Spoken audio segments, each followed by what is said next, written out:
I'm Nathan Skipper with Montgomery Technology Incorporated, and this is the second video in a two-part series on an overview of the MTI control system.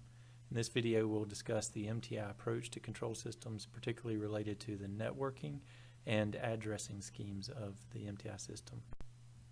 An MTI system can be broken down into four major divisions. The user interface, which relates to the computer control stations or the hard graphics panels or the wireless devices that the user would use to activate points. The logic, which is the embedded controller or the PLC, along with the networking devices such as the data loop converter or the networking switches. The control hardware, which is the termination devices to which the locking or the lighting or the auxiliary devices are terminated. And then the intercom hardware, which involves the amplifier that converts audio from analog to digital and vice versa, along with the termination boards for intercom modules and the threshold module.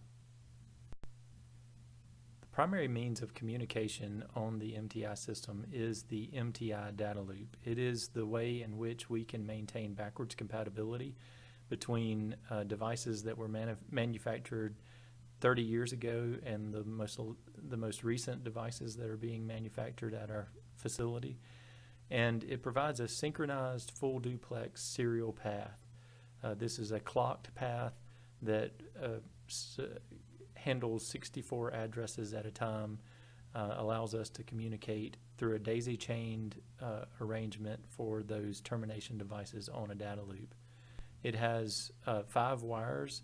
Typically, the wires are the red, which is the 12 volts DC line, the black, which is the DC common, white, which we call D1, which is the data from the processor to the field, brown, which is the data from the field to the processor, and green, which is the clock that synchronizes the D1 and the D2. MTI also uses other protocols in the implementation of its system. The two major ones that we use are serial interfaces or serial protocols and Ethernet-based protocols. With respect to the serial protocols, we typically use RS-232 or 422 to communicate to third-party systems such as lighting systems, CCTV switchers, fire alarm systems. And we have those pretty well defined and have a large array of devices to which we have interfaced.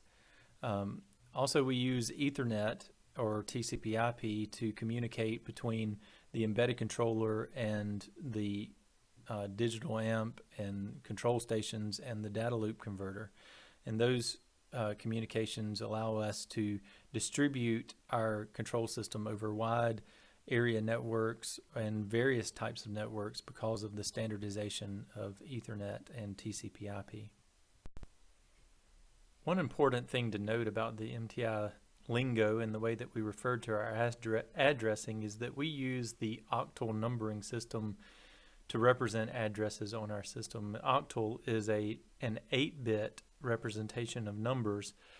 And if you think about the fact that we use 64 addresses per sheet in the way that we address our system, then it makes sense, because if you break a system down or a channel down into 8 rows of 8 addresses each, then you have 0 being the first row with 0 through 7 being addresses, all the way down to 70 and 77 being the last addresses or the last row of addresses on our system.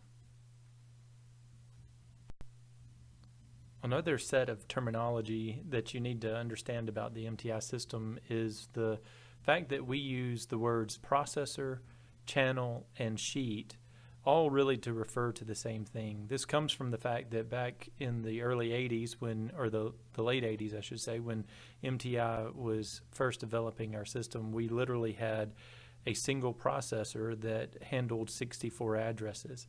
And we've kept that scheme throughout the years so that a processor now is represented by one channel on a data loop converter, but that one channel can host 64 addresses. On the programming side of things, we refer to that as a sheet. And so a sheet of programming contains 64 addresses, which correlates to one channel on the 81620, which is the data loop converter that goes out to the a daisy chain of termination boards. All of those things refer to the same thing. Each processor or channel or sheet has 64 addresses. Each sheet contains registers, which each of those registers within a sheet has 64 addresses. And a register is an input or output group of registers, of addresses. And so you'll have a switch row, which is the inputs into the system from the user interface. You have LEDs, which are the outputs to the user interface. You have AN, which is the inputs to the system from the field, and then you have AOut, which is the outputs from the PLC to the field. Each one of those address or registers has 64 addresses for each sheet, and each sheet is a piece of the embedded controller's logic. Networking is one of the most fundamental factors in ensuring that the MTI control system is reliable and secure, and we recommend a number of things with respect to the network that you install with your MTI system. First of all, with respect to the cabling between the switch and the devices, we recommend Cat6 or later cabling, depending on when the cabling standards come out after this video, but maintain the latest standards with respect to cabling for the devices. Between switches, particularly between buildings and between floors in the same building, we recommend using fiber optic cabling. Use the wire management practices specified by BICSI and TIA. Certify your Cat6 cabling and your fiber to EIA and TIA standards. In fact, MTI does not only recommend, but we require that your network be certified, not just done with a continuity tester, but with a certifier to verify the quality of the network. And use managed switches where possible. When using unmanaged switches, use ones that have 32 kilobytes of memory per port. There are several simple diagnostic tools that you can use to diagnose problems within the MTI system, especially related to networking. Two that we use quite often that you need to be familiar with is ping, which is a command line tool that can test the viability of a path between the device that you're pinging from and the device you're pinging to. This uses the IP address of that device to test the availability of that device on the network. You can use a command line switch that we call -T with that command to test a long-term connection to the device. You can also use Telnet, a Telnet client, which does not come standard on Windows 10, but you can install through the programs and Windows features of Windows 10 and add the Telnet client package.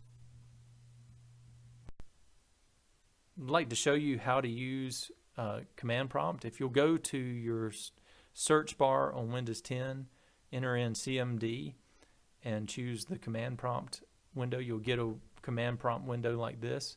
And then you can enter in ping space and then the IP address of the device that you wish to ping.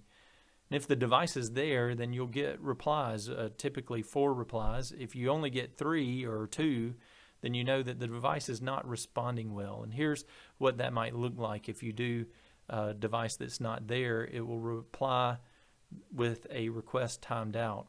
If you're trying to ping a device that isn't on the same subnet or is inaccessible because of a routing issue with your computer, then this will reply that the destination host is unreachable, and that's an indication that you're not on the same network. as that device. Another option you have is to do a ping-t, and that's by putting the -t parameter at the end of your ping command. When you do that, the ping will continue to execute for as long as you allow it. And this is useful if you're wanting to tell if there's something wrong with the communications path to the device. So these 3 different commands, or 3 different examples of this command, can be used to diagnose network problems on a basic level. So this presentation has covered the basic concepts of the MTI approach to control systems, and we will continue by showing the basics of how to set up an MTI control system next.